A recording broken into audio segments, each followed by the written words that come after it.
The massive alien vessel descended from the clouds, its gleaming surface reflecting sunlight as it approached the United Earth Federation headquarters in New Geneva. People stopped and stared, many recording the historic moment on their devices. This was humanity's first official contact with the Galactic Concordat. High Commander Tak stood tall on the bridge of his ship. His blue-tinted skin and 4 arms marked him as different from the humans he would soon meet. He looked down at the buildings below with a mixture of curiosity and dismissal. "Such primitive structures," he said to his second-in-command. "I expected more from a species that survived the great solar flare of 2089. "They are resilient, if nothing else," his officer replied. "Our studies show they've faced extinction at least 7 times in their recorded history." Tak nodded.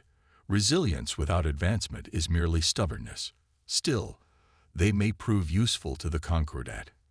On the ground, Ambassador Jaya of the United Earth Federation adjusted her formal diplomatic uniform. At 45, she had risen through diplomatic ranks quickly, known for her sharp mind and even sharper intuition. Today would test both. "Are we ready, Director Minjin?" she asked the man beside her. Director Minjin of Earth Defense nodded slightly. "Our countermeasures are in place, but hidden as you requested. The aliens will see only what we want them to see." "Good," Jaya said quietly. "Let's welcome our visitors with open arms and closed security protocols."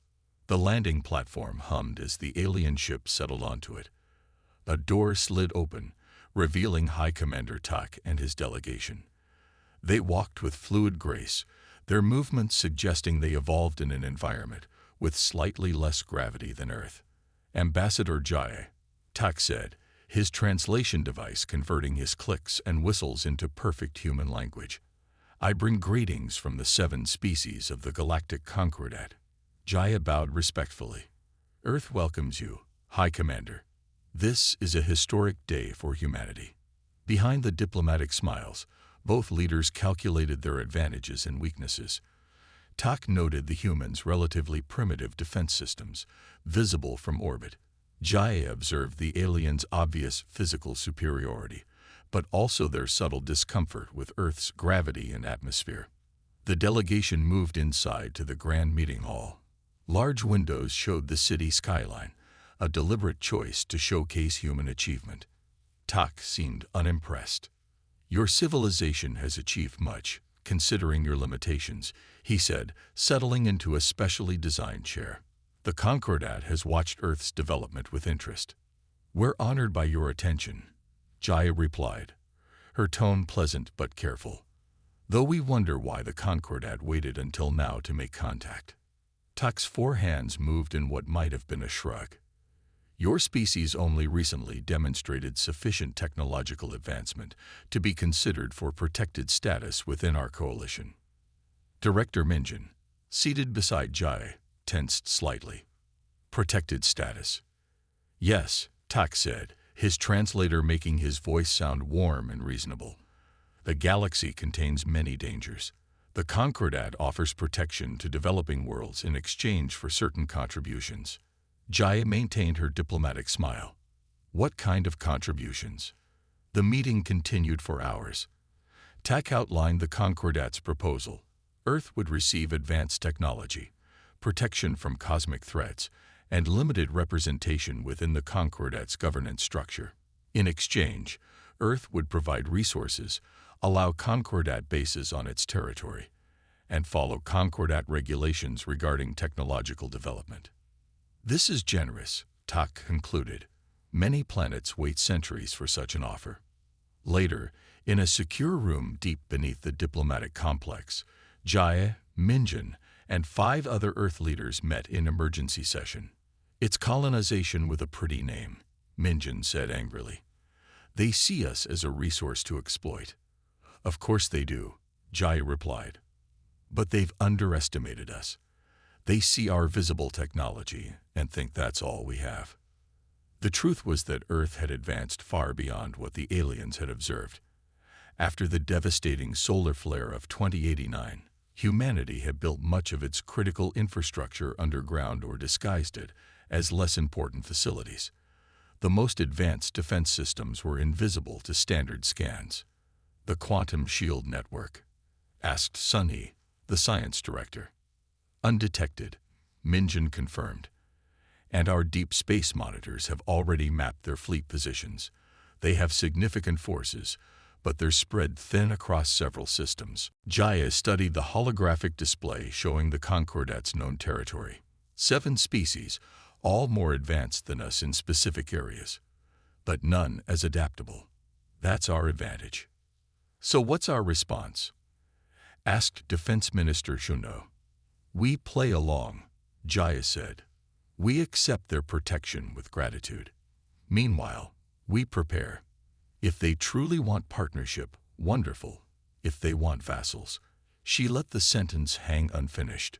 The next morning, Jai met with Tak again, this time in a garden overlooking the lake.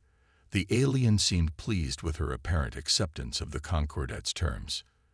"Your people are wise to recognize a beneficial arrangement," he said.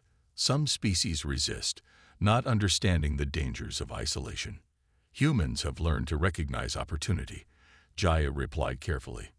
"Though we will need time to prepare our planet for integration." "Of course," Tak said magnanimously. "The Concordat allows new protectorates 1 Earth year to make necessary adjustments." What Tak didn't know was that in underground facilities across the planet, humans were already preparing not just for integration, but for potential resistance. Secret factories increased production of advanced defensive systems. Scientists studied the limited data they had on Concordat technology, looking for weaknesses. As Tak's ship lifted off 3 days later, he sent a message to the Concordat Council. "Earth secured as protectorate. Minimal resistance expected. Resource extraction can begin within 1 standard cycle." Watching the alien ship disappear into the clouds, Jai stood with Minjin on the observation deck. "They think we're beaten before we've begun," Minjin said. Jaya nodded. "That's their first mistake. Throughout our history, humans have been at their most dangerous when underestimated." 1 year to prepare," Minjin noted. 1 year, Jaya agreed. "Let's make it count." As night fell over New Geneva, lights came on in cities across the globe. But beneath those cities, in hardened bunkers and secret facilities, humanity prepared for a future that might require more than diplomatic smiles. The Galactic Concordat had made their offer. Earth had its own plans. 6 months into Earth's protection agreement with the Galactic Concordat, tensions were rising. The alien coalition had grown increasingly frustrated with Earth's slow compliance. What had seemed like grateful acceptance was revealed as quiet resistance. High Commander Tak paced the command deck of his ship, all 4 arms clasped behind his back. "These humans delay at every turn," he said to his officers. "They cite technical difficulties, cultural adjustments, need for more time. It's becoming clear they have no intention of full integration." His second-in-command, Officer Rio, examined data on the main screen. "They've allowed our observation posts but blocked access to their underground facilities. They accept our technology demonstrations but share none of their own advances." Tak stopped pacing. "The Council is losing patience. We need to force their hand." On Earth, Ambassador Jaya sat in an emergency meeting with the United Earth Federation leadership. The room was secure, deep beneath New Geneva, shielded from alien surveillance. "The Concordat is pressuring us," she explained. "They've threatened to revoke our protected status and impose direct control." Defense Minister Chunho leaned forward. "Let them try. Our defenses are stronger now. A direct conflict would be devastating," Jai countered. "Even with our hidden technologies, they outnumber us significantly." Science Director Sunhee tapped her tablet. "What about a third option?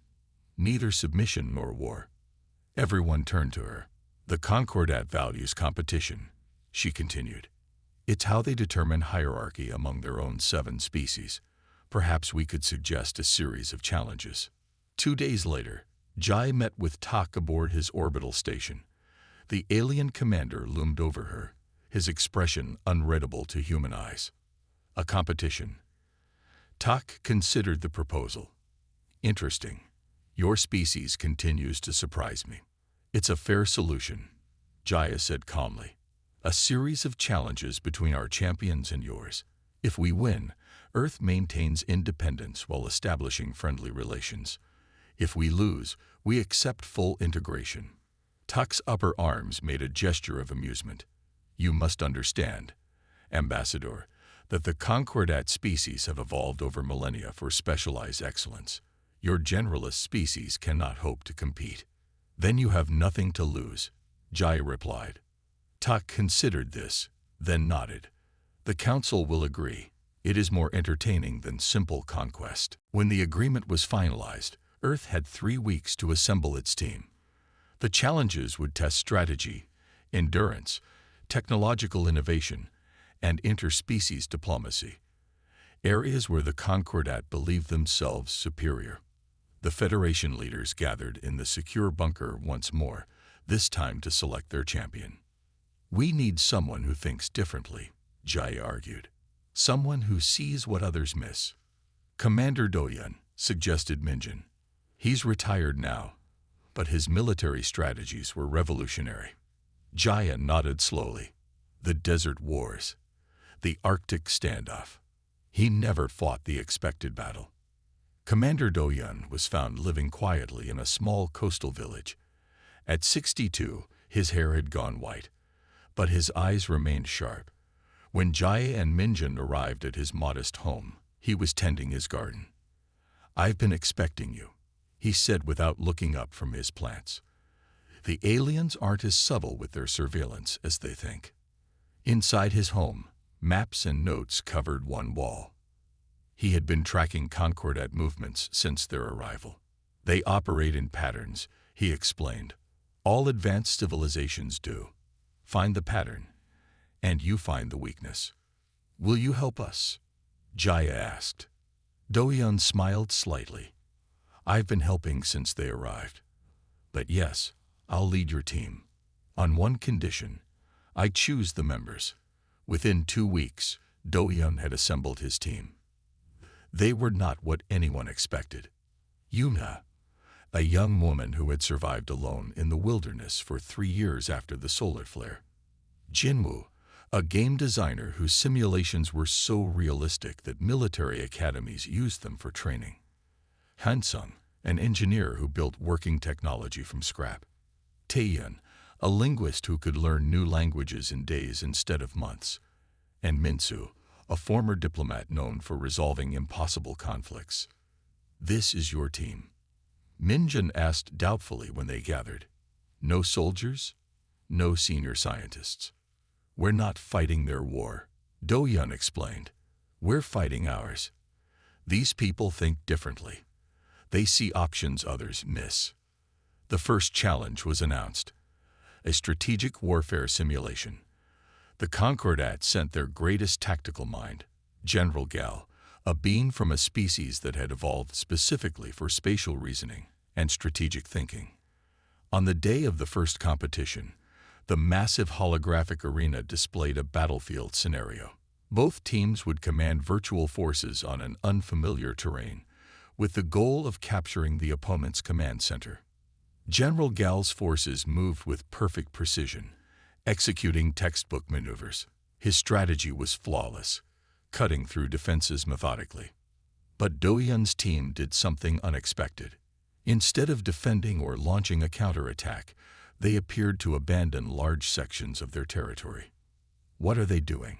Jaya whispered, watching from the observation deck. Changing the game, Minjin replied, beginning to understand. While Gal focused on military objectives, Jinwoo had noticed that the simulation included civilian settlements. The human team diverted resources to evacuate them, creating refugee caravans that clogged key routes. They sacrificed military positions to protect these civilians. When Gal's forces encountered the refugee columns, they faced a choice: maintain their advance by destroying civilians or delay to let them pass. The general hesitated, then ordered his forces to wait. Interesting, Tak commented, watching closely. They've introduced a moral component to a tactical exercise. In that moment of hesitation, Do-Yun sprung his trap. Small units he had hidden among the refugees emerged, not attacking Gal's main force but cutting their supply lines and communication relays. By the time the simulation ended, neither side had captured the other's command center. But the Concordat forces were isolated, cut off from supplies, while the human forces had preserved their civilian population and maintained supply lines. The judges declared it a draw, though the humans considered it a moral victory. As they left the arena, Tak approached Do-Yun. "Clever," the alien commander said. "You made General Gal fight 2 battles, one against your forces and one against his own conscience." Do-Yun met the alien's gaze. "There's always more than one way to win." Tak's translator couldn't quite capture his tone as he replied. "The next challenge is pure endurance. There are no clever solutions to physical limitations." As his team celebrated their first not defeat, Do-Yun gathered them close. "Don't get overconfident," he warned. "They're learning how we think. Each challenge will be harder than the last." Yunha, who would represent them in the endurance challenge, nodded solemnly. "They think they know human limits," she said quietly. "They don't." The endurance challenge took place on a specially created arena, a massive environmental dome that could simulate extreme conditions. Spectators from both Earth and the Concordat's member species watched from protected viewing areas as the competitors prepared. Yunha stretched quietly in the preparation chamber. She was small compared to her opponent, Krell, a being from a desert world with enhanced musculature and a respiratory system designed to function in environments with minimal oxygen. "Your competitor has evolved specifically for survival in harsh conditions," Do-Yun said quietly. "But remember what we discussed." Yunha nodded. "They evolved for specific conditions. Humans evolved to adapt to changing ones." The rules were simple but brutal. The environment would shift every 30 minutes, becoming increasingly hostile. The last competitor standing would win. As they entered the arena, Tak's voice announced the first environment: desert heat. The temperature rose rapidly to 120 degrees Fahrenheit. Krell seemed completely comfortable, while Yunha immediately began to sweat. "The human will not last an hour," one of the Concordat officials remarked to Ambassador Jaya. "Your species is not built for extremes." Jaya simply watched as Yunha implemented her strategy. Rather than fighting the heat, she conserved energy, using a small water supply carefully and finding what little shade existed. She wrapped her clothing to protect her skin and reduce moisture loss. After 30 minutes, the environment shifted to Arctic cold. The temperature plummeted below zero. Krell, adapted to heat, immediately showed signs of distress, but the alien had prepared with thermal protection gear. Yunha too had special clothing layers, but her approach was different. She kept moving, using activity to generate warmth. "Interesting," murmured Tak. "Different strategies for the same problem." The next shift brought low oxygen conditions, simulating high altitude. Krell's specialized respiratory system gave a clear advantage. Yunha struggled visibly, her breathing labored, but she adjusted her activity level to match her oxygen intake. "She should concede," Jinwoo said worriedly as they watched. "She won't," Do-Yun replied with certainty. The fourth shift combined challenges: underwater sections with limited air pockets, requiring competitors to swim between breathing opportunities. Here, Krell's physiology proved less advantageous, while Yunha's experience as a coastal lifeguard before the solar flare became valuable. 5 hours in, both competitors showed signs of exhaustion. The environments grew more extreme, combining elements that shouldn't naturally coexist: electrical storms in freezing conditions, toxic gas pockets in underwater sections.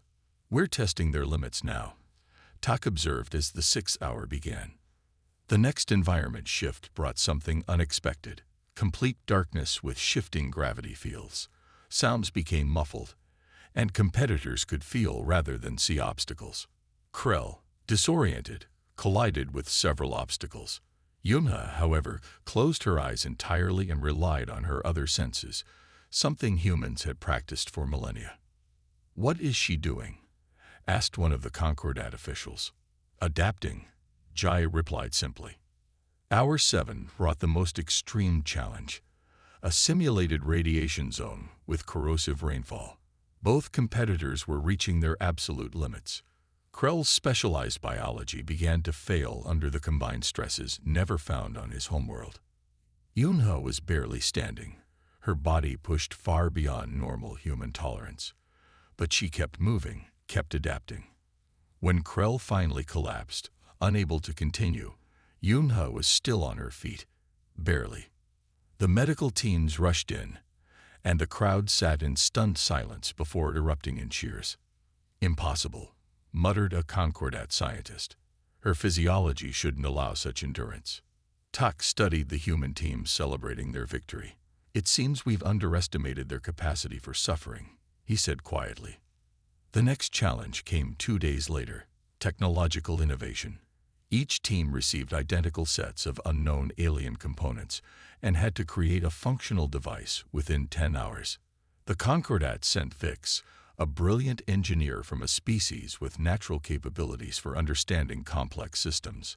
Hansung represented the humans, his workshop skills honed by years of rebuilding technology after the solar flare. Vix approached the challenge methodically, analyzing each component before beginning assembly. His understanding of advanced technology gave him an immediate advantage. Hansung, meanwhile, did something unexpected. He broke several components apart to understand their internal workings before trying to combine them. He's destroying valuable parts, Vix protested to the judges. Exploration is allowed, a judge ruled, as long as the final result functions. 4 hours in, Vix had assembled half of his device, some kind of energy generator. Hansung seemed far behind, still experimenting with different configurations. Your competitor is quite efficient, Tak remarked to Dohyun during a brief break. Efficiency isn't everything, Dohyun replied. Sometimes you need to take things apart to truly understand them. At hour 7, Vix completed his device, an impressive power generator that could produce clean energy from ambient radiation. The Concordat representatives nodded in approval. Hansung was still working, connecting and disconnecting parts in patterns that seemed random to observers. With just 30 minutes remaining, he finally began rapid assembly. He'll never finish in time, Jinwoo said anxiously. Watch, Dohyun said with quiet confidence. In the final minutes, Hansung completed his device. When activated, it did something unexpected. It not only generated energy like Vix's creation, but also projected a field that neutralized harmful radiation in the surrounding area. Impossible, Vix said, examining the human's creation. These components weren't designed to work together this way.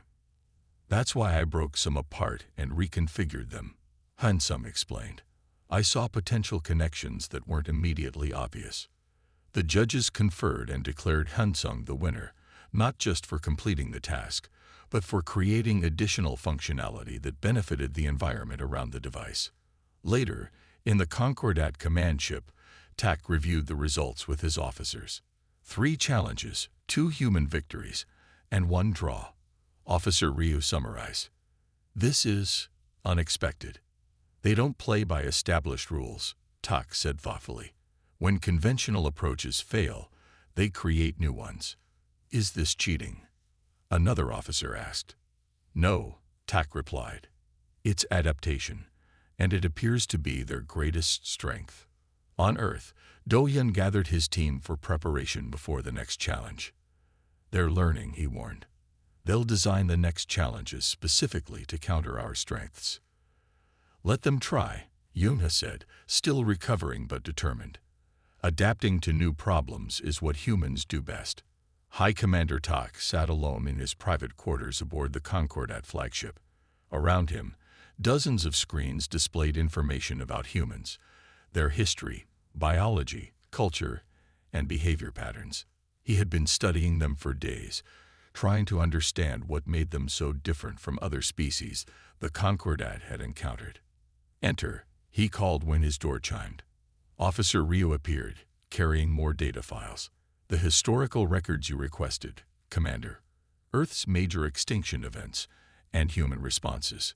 "Thank you," Tak said, taking the files. "Have you reviewed them?" "Yes," Ryu answered. "Their planet has tried to kill them repeatedly.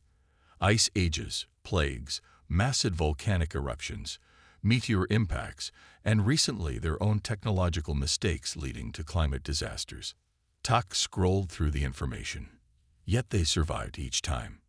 Not just survived, Ryu pointed out. They emerged stronger, with new technologies and social structures. Tak paused on an image of ancient humans hunting a large animal. "What is this behavior?" "Persistence hunting," Ryu explained. Early humans couldn't outrun their prey, but they could outblast it. They would chase animals until the creatures collapsed from exhaustion. They chose to hunt using endurance rather than speed or strength. Tak found this puzzling. It shaped their entire evolutionary path, Ryu said. While other species became specialized for specific environments, humans became adaptable generalists. Tak thought about this as he prepared for the next competition.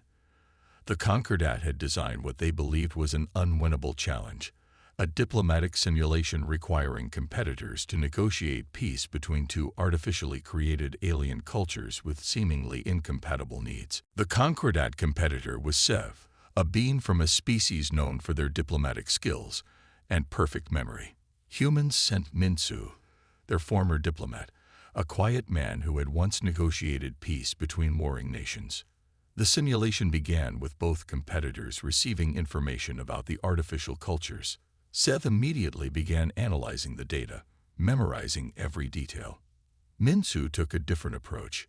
He requested to speak directly with representatives of both simulated cultures before reviewing the technical information. "Unorthodox," Tak commented from the observation room. "He's prioritizing personal connection over data," Ambassador Jayat explained. "It's a common human approach."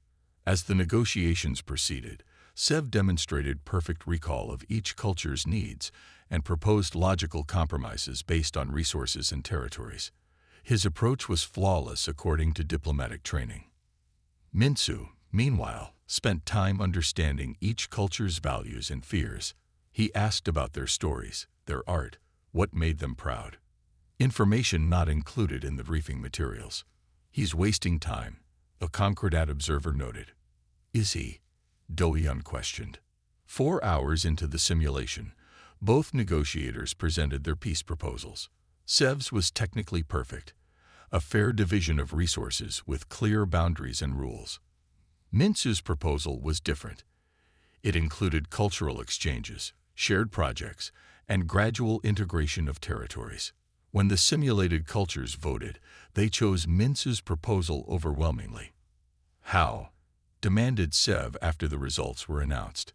"My solution was objectively superior in resource allocation." "People aren't just resource calculators," Minsu explained gently. "They need meaning, connection, hope. Your plan gave them fairness. Mine gave them a future together." Later, Tak discussed the results with his science team. 4 competitions, 3 human victories, and 1 draw, he summarized. This defies probability. His chief scientist, Koda, brought up a neural scan. "We've been analyzing human brain patterns. Their neural architecture is nothing special, but the connections between different brain regions are unusually strong." Meaning, they process information holistically rather than linearly. When one approach fails, they can instantly switch to another because their thinking isn't compartmentalized like ours. Tak considered this. "The final challenge begins tomorrow. It must be decisive." The final challenge was the most complex, a combined test of everything previously measured. Teams would navigate a massive labyrinth filled with environmental hazards, technical puzzles, strategic decisions, and diplomatic encounters with various alien species. Success required all the skills tested previously. The Concordat assembled a team of their 5 best specialists, each expert in a different area. Humans sent Do-yeon's original team working together. As the challenge began, the Concordat team took an early lead, each specialist handling their area of expertise perfectly. But when they encountered problems requiring multiple specialties, they struggled to coordinate. The human team moved more slowly but more cohesively. When they encountered a technical puzzle, everyone contributed ideas, not just Hansung the engineer. When they needed to negotiate with a simulated alien group, the whole team participated, not just Minsu the diplomat. They're all generalists, Tak realized, watching the monitors. Each has a specialty, but all can function in multiple roles. Halfway through the labyrinth, both teams encountered a seemingly impassable obstacle, a chasm too wide to cross with a broken bridge mechanism. The Concordat team analyzed the bridge controls, determined they were irreparable with available materials, and began looking for an alternate route, the logical solution. The humans studied the same problem but reached a different conclusion. They couldn't fix the bridge as designed, so they reimagined its purpose. Using parts from their equipment and materials from earlier sections of the labyrinth, they built something new, not a bridge, but a simple zip line system that allowed them to cross. They changed the parameters of the problem, Koda noted with surprise. When they couldn't solve it as presented, they created a new solution outside the expected framework. This pattern repeated throughout the challenge.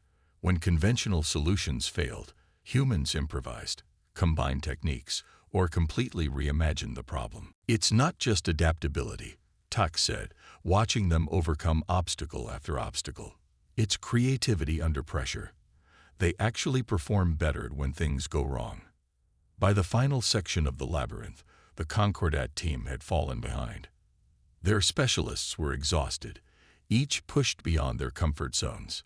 The human team showed fatigue too, but they supported each other, trading roles as needed to let others rest. When the human team emerged first from the labyrinth, the viewing areas erupted in cheers. The Concordat representatives sat in stunned silence. After the competition, Tak found Doyan alone, looking out at Earth from the station's observation deck. Your team performed remarkably, Tak said. Doyan nodded slightly. Thank you. I've been studying your species, Tak continued. Your evolutionary history as persistence hunters. Your survival through multiple extinction events. I think I understand now what makes humans different. And what's that? Doyan asked.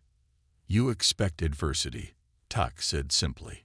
While most species evolved to thrive in stable conditions, humans evolved expecting change and disaster. You don't just survive difficulties. You need them to reach your potential. Doyan smiled slightly. That's a perceptive observation, Commander. Perhaps now we can discuss a true alliance instead of protection.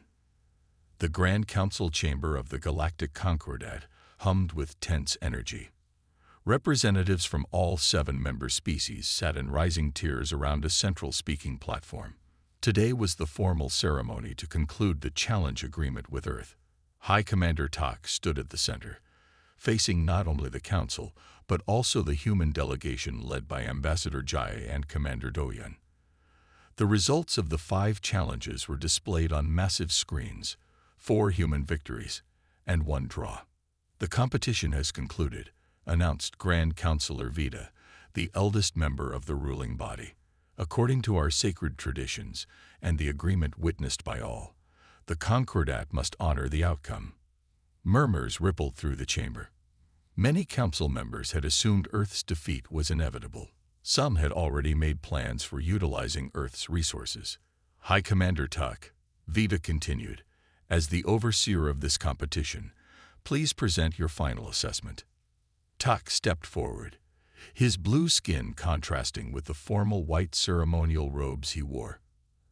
Esteemed Council, honored representatives of Earth, he began, his voice carrying through the vast chamber. When we discovered Earth, we saw a planet of contradictions, technologically advanced yet socially divided, resilient yet seemingly fragile. We assumed, as we have with many emerging worlds, that they needed our guidance and protection. He paused, looking directly at the human delegation. We were wrong. The chamber grew completely silent. Humans are unlike any species the Concordat has encountered. Their greatest strength is not in any single capability, but in their remarkable adaptability. When faced with obstacles that would stop most species, humans find ways to continue. When presented with problems that seem unsolvable, they change the parameters of the problem itself. Tak gestured to the screens showing highlights from the competitions. In the strategic challenge, they introduced moral considerations that our specialists overlooked. In endurance, they demonstrated an almost irrational ability to continue despite physical limitations. In innovation, they saw connections between components that our engineers considered incompatible. In diplomacy, they prioritized understanding cultures over memorizing facts. And in the final combined challenge, they showed how cooperation across different specialties creates something greater than the sum of its parts. Ambassador Jaya watched Tak carefully. She had expected reluctant compliance with the agreement, not this apparent respect. The Concordat has always valued excellence. Tak continued. We have celebrated specialized evolution, the perfection of singular abilities. But humans show us a different kind of excellence, the excellence of versatility, of finding strength in apparent weakness. Grand Counselor Veda leaned forward. What do you recommend, Commander? I recommend that Earth be granted not just independence but full alliance status. Tak replied without hesitation. Not as a protected world, but as equals. Gasps and objections erupted from several council members. They are centuries behind our technology. One protested. Their social structures are still evolving, argued another. Tak waited for the objections to quiet before responding. Their technology follows different paths than ours, but is no less advanced in its own way. Their social structures are constantly evolving. That is their strength, not their weakness. They do not reach perfect solutions and stop. They continuously adapt. Do-Yun stepped forward, requesting permission to speak. When Veda nodded, he addressed the council. The people of Earth do not seek to join the Concordat as inferiors or superiors, he said simply. We seek partnership. Throughout our history, humans have achieved our greatest advances through cooperation, not isolation. We have much to learn from you, and perhaps something to teach as well. After hours of debate, the council reached its decision. Grand Counselor Veda rose to make the announcement. The Galactic Concordat recognizes Earth as a sovereign and independent world, she proclaimed. Furthermore, we extend an offer of alliance, not protection, but mutual cooperation. The formal ceremony concluded with the signing of the Earth Concordat Alliance Treaty. As the diplomats handled the details, Tak found Do-Yun at the observation deck, overlooking the massive space station's view of nearby stars. Your people will change the Concordat, Tak said, joining him at the railing. Do-Yun nodded. Change is inevitable. The question is whether we direct it or simply react to it. A very human perspective. Tak noted with something like amusement in his voice. Your species embraces change while most fear it. We've had plenty of practice, Do-Yun replied. Every time we've faced extinction, we've had to reinvent ourselves. I've prepared my final report for the Concordat archives, Tak said. Would you like to know how it concludes? Do-Yun smiled slightly. I'm curious. It says, the humans don't excel by being the strongest, fastest, or most intelligent beings in any single domain. Their strength lies in adaptability, unpredictability, and an inexplicable ability to succeed precisely when failure seems most certain. If you think you can win against humans, good luck trying. 3 months later, the changes were already visible. Earth ships traveled through Concordat space, and alien visitors became common in Earth's major cities. Cultural exchanges flourished, and collaborative research projects began bridging the gaps between different scientific approaches. In New Geneva, Ambassador Jaya hosted a reception for the first permanent Concordat embassy on Earth. She found Do-Yun on a balcony, away from the crowd. Enjoying retirement again? She asked. He shrugged. I'm still consulting on the Joint Defense Initiative. We've come a long way in a year, Jaya observed. From threatened subjugation to true alliance. We earned their respect, Do-yun said, not through strength, but through our humanity. The very things they initially saw as weaknesses. Inside, Tak was speaking with Earth scientists about a joint project. His understanding of humans had grown deeper, and he had become their strongest advocate within the Concordat. The strangest thing, he told Jaya later, is that your people seem to thrive on challenges. The harder the problem, the more creative your solutions become. It's who we are, she replied. We spent thousands of years chasing down problems that seemed impossible to solve. It's in our nature. As the gathering continued, news arrived from a joint exploration team. The discovery of another emerging civilization on a distant world. The Concordat's old protocols would have automatically designated it for protection and eventual integration. Instead, a new approach was being implemented, one that respected the unique path of each species' development. It was being called the Earth Protocol in council chambers. As the sun set over New Geneva, the lights of human cities mingled with the glow of alien vessels in the sky above. The challenges were far from over. Cultural misunderstandings, technological incompatibilities, and political tensions would all need to be navigated. But for the first time, two very different approaches to survival and advancement were learning from each other instead of competing. The Concordat was learning versatility from humans, while humans gained access to specialized knowledge developed over millennia. All because a competition designed to subjugate had instead revealed a fundamental truth.